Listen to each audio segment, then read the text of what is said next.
nerveusement de ses doigts griffus, sa tête cornue et simiesque pendant mollement sur ses épaules, tandis qu'il scrutait les ténèbres. « Où es-tu, Tel'Shaz » siffla le démon, attendant des nouvelles de la relique. Toutes ses pensées étaient envahies par Crane-Shinibon. S'il mettait la main sur le cristal, Errtu pourrait s'élever d'une strate complète, peut-être même de plusieurs. Et il était maintenant si près de le posséder. Le démon connaissait le pouvoir de l'artefact. Il était au service de 7 liches quand celles-ci avaient combiné leur magie diabolique pour créer l'éclat de cristal. Les liches, esprits de puissants sorciers ayant refusé le repos éternel, s'étaient rassemblés pour façonner le plus abominable des artefacts jamais créés. Un pouvoir diabolique qui se nourrissait et s'épanouissait au contact de ce que les défenseurs du bien considéraient comme la plus précieuse des choses, la lumière du soleil. Mais ils étaient allés au-delà de leur propre pouvoir, pourtant considérable. La création de Crane-Shinibon avait consumé les 7 esprits. Il leur avait volé l'énergie magique qui les maintenait dans leur état de mort-vivant pour alimenter ces premières étincelles de vie. Les ondes de puissance qui s'étaient ensuivies avaient violemment renvoyé Errtu dans les abysses, et le démon avait supposé que le cristal avait été détruit. Mais Crane-Shinibon n'était pas si facile à détruire. Aujourd'hui, des siècles plus tard, Errtu avait de nouveau croisé la piste de l'éclat de cristal.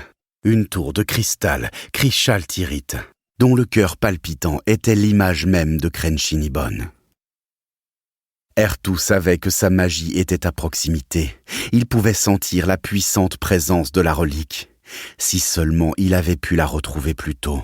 Si seulement il avait pu la saisir. Mais ensuite, Aldimeneira avait fait son apparition. Un être angélique aux pouvoirs immenses.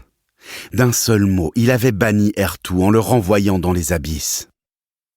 Errtu était en train de scruter l'obscurité à travers la fumée tourbillonnante quand il entendit un bruit de pas qui s'approchait. « Tel'Shaz » hurla le démon. « Oui, mon maître » répondit le démon plus petit, qui se recroquevillait comme il approchait du trône taillé dans le champignon. « Est-ce qu'il l'a trouvé » rugit Errtu. Est-ce qu'Aldimeneira a l'éclat de cristal » Tel'Shaz gémit en tremblant. « Oui, monseigneur. Non, monseigneur. » Les maléfiques yeux rouges d'Errtu s'étrécirent. « Il n'a pas pu le détruire, » expliqua rapidement le petit démon. « Crane-Shinibon lui a brûlé les mains. »« Ah » grogna Errtu. Un pouvoir plus grand encore que celui d'Aldimeneira. Où est-il alors? Est-ce que tu l'as rapporté ou bien est-il resté dans la seconde tour de cristal? Tel'Shaz gémit de nouveau. Il n'avait aucune envie de dire la vérité à son maître cruel, mais il n'osait pas lui désobéir. « Non, maître, il n'est pas dans la tour, » murmura le petit démon. « Non » hurla Errtu. Mais où est-il? Aldimeneira l'a jeté. Jeté? Au travers des plans, mon charitable maître, cria Tel'Shaz, de toutes ses forces. Travers des différents plans d'existence, grogna Errtu.